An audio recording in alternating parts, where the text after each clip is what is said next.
भारत जहां हर रोज करोड़ों लोग और उससे कहीं ज्यादा सामान को एक जगह से दूसरी जगह ले जाने का काम करती है, हमारी इंडियन रेलवे जिसके कारण इसे देश की बैकबोन भी कहा जाता है। बट आपको जान के शौक लगेगा कि आज के समय इंडिया के 73 पर कार्गो और 86 पर पैसेंजर्स का ट्रांसपोर्ट हमारे रोड सिस्टम से ही होता है। और आज के समय इंडिया के लॉजिस्टिक्स मार्केट की वैल्यू $216 बिलियन से भी ज्यादा है, जो हर साल 10 से 12% से बढ़ रही है। और लॉजिस्टिक्स और ट्रांसपोर्ट किसी भी देश की ग्रोथ के लिए बहुत ज्यादा इम्पोर्टेंट है। पर अगर हम इंडिया के लॉजिस्टिक स्पेस को देखें तो हमें DHL, ब्लू डार्ट और डिलीवरी जैसी फॉरेन और न्यू एज कंपनियों का दबदबा नजर आता है। पर इसी कंपीटिंग मार्केट में एक ऐसा देसी नाम भी है जिसने अपने यूनिक बिजनेस स्ट्रेटजीजर हाई कस्टमर ट्रस्ट की वजह से बड़ी बड़ी फॉरेन ब्रांड को इंडियन मार्केट में पीछे छोड़ दिया है। जी हाँ,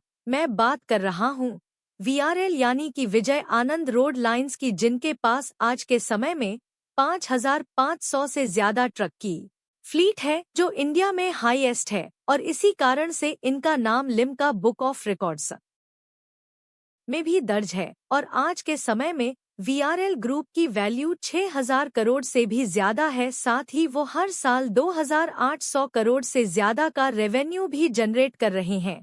पर सवाल यह है कि वो क्या स्ट्रेटजीजर जिन्हें यूज करके VRL ग्रुप ने बहुत ही कम कैपिटल के साथ इस मुश्किल माने जाने वाले इंडस्ट्री में अपना नाम बनाया। साल था 1976, देश इमरजेंसी के बहुत ही मुश्किल दौर से गुजर रहा था। उसी समय नॉर्दर्न कर्नाटक के एक छोटे से गांव गदग में डॉक्टर और विजय संकेश्वर ने अपने पिता के प्रिंटिंग बिजनेस को ज्वाइन करने का फैसला किया। लेकिन हमेशा से ही उनकी रुचि ट्रांसपोर्टेशन के धंधे में थी, इसीलिए उन्होंने VRL यानी कि विजय आनंद रोड लाइंस की शुरुआत की और आसपास के एरियाज में अपनी सर्विसेज प्रोवाइड करने लगे। देखते ही देखते उन्होंने अपनी सर्विसेज को हुबली और बेंगलुरु में भी एक्सपेंड किया और ऐसा करते करते वो ग्रेजुएट्स और यूनियन टेरिटरीज में पहुंच गए। लेकिन प्रिंटिंग के प्रति उनके लगाव के चलते उन्होंने 2003 में विजय आनंद प्रिंटर्स की भी शुरुआत की, जिसमें में विजय कर्नाटक और उषा किरण यह 2 कन्नड़ अखबार निकाले। साथ ही उनका विजय टाइम्स या इंग्लिश न्यूज़पेपर भी काफी पॉपुलर हुआ, जिसे इवेंचर कर लिया। अब वहीं आज BRL के पास में अपने कोर ट्रांसपोर्टेशन बिजनेस के पूरे इंडिया में 1,100 से ज्यादा पिकअप पॉइंट्स और 17 से ज्यादा हब्स होने के साथ ही वह कन्नड़ न्यूज़पेपर विजयवाणी के भी मालिक है, जो हर रोज 8 लाख से ज्यादा कॉपीज बेचता है। फर्स्ट रीजन है support of government policies. India में शुरुआत से ही ट्रांसपोर्ट और फ्रेट इंडस्ट्री में बहुत ही ज्यादा राजनीति हो रही है, क्योंकि इसके रिगार्डिंग कोई नेशनल फ्रेमवर्क पहले से एग्जिस्ट नहीं करता था। इसके चलते हर स्टेट अपने खुद के रूल्स बनाते थे, और क्योंकि कोई भी नेशनल लेवल की ट्रांसपोर्ट कंपनी को इस बिजनेस में हर स्टेट के रूल्स और रेगुलेशंस को पालन करने में बहुत दिक्कत आती थी, जिसके कारण कोई फॉरेन कंपनीज भी इस सेक्टर में एंटर नहीं करना चाहती थी। और वहीं दूसरी ओर VRL अपने ग्राउंड नेटवर्क और जमीन से जुड़े होने के कारण बिना कोई घूस दिए या पैसा खिलाए एफिशिएंटली अपनी डिलीवरीज कर पाते थे। और इसी ग्राउंड नेटवर्क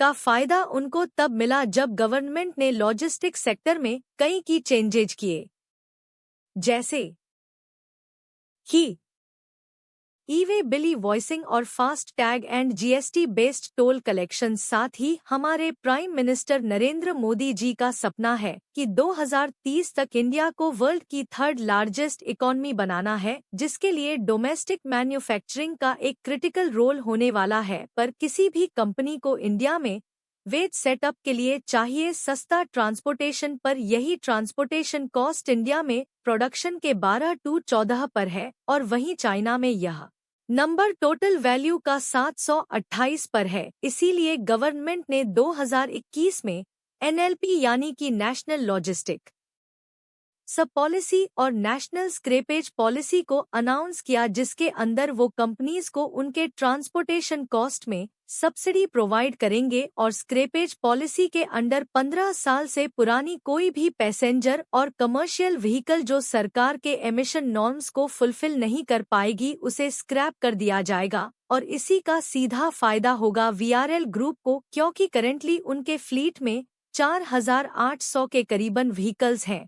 पर बदलती पॉलिसीज को देखते हुए उन्होंने पहले ही 560 करोड़ के 1,600 नए व्हीकल्स ऑर्डर कर दिए हैं, जो कि उनके करंट ऑपरेशनल कैपेसिटी के 33% से भी ज्यादा है और जिसके 100 ट्रक्स की डिलीवरी भी शुरू हो चुकी है। And on the other hand उनके कंपटीशन के बारे में सोच रहे हैं।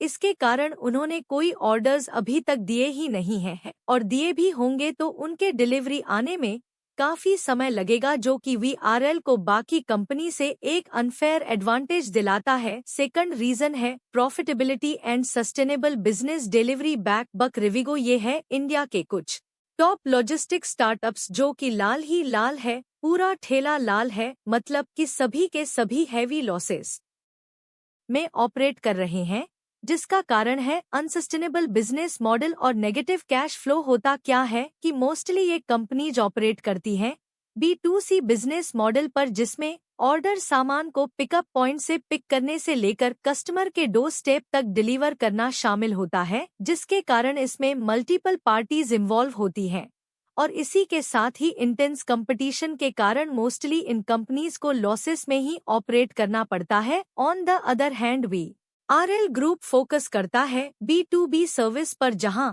वो इंडस्ट्रीज और बड़े बिजनेस को बल्क और सस्ते दाम पर ट्रांसपोर्टेशन प्रोवाइड करते हैं, जिसके कारण वो डील्स को अपने टर्म्स पर नेगोशिएट करके अच्छा खासा प्रॉफिट भी बना पाते हैं और इसी कारण वो शुरुआत से ही प्रॉफिटेबल रहे हैं।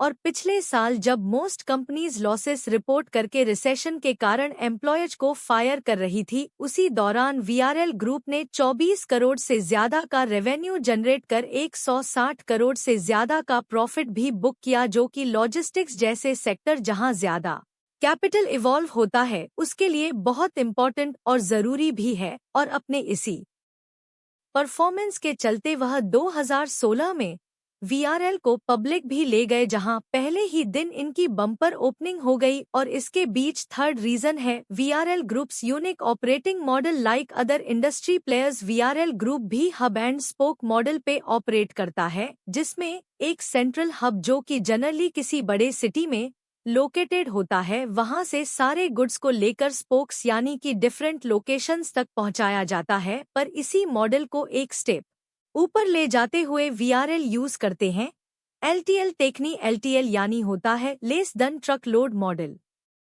अब देखिए, इसे समझने के लिए चलिए एक एग्जाम्पल लेते हैं। मान लो आप एक कस्टमर हो जो कि अपना सामान मुंबई से चेन्नई पहुंचाना चाहते हो, बट आपकी एक कंडीशन है कि आपका आधा सामान आपको बेंगलुरु में उतारना है और बचा हुआ आधा सामान 2 दिन के अंदर चेन्नई पहुंचाना है। अगर ये रिक्वेस्ट लेके आप किसी नॉर्मल ट्रांसपोर्टर के पास जाओगे तो वो अपने हाथ खड़े कर देगा, बट वीआरएल के पास यह काम जरूर हो सकता है, क्योंकि उन्होंने अपने सालों के ऑर्डर एक्सपीरियंस को कलेक्ट करके एक मॉडल पर ट्रेन किया है, जिसके कारण कस्टमर्स के हर पर्सनल नीड के अकॉर्डिंग वो उन्हें कस्टमाइजेबल सॉल्यूशन प्रोवाइड कर पाते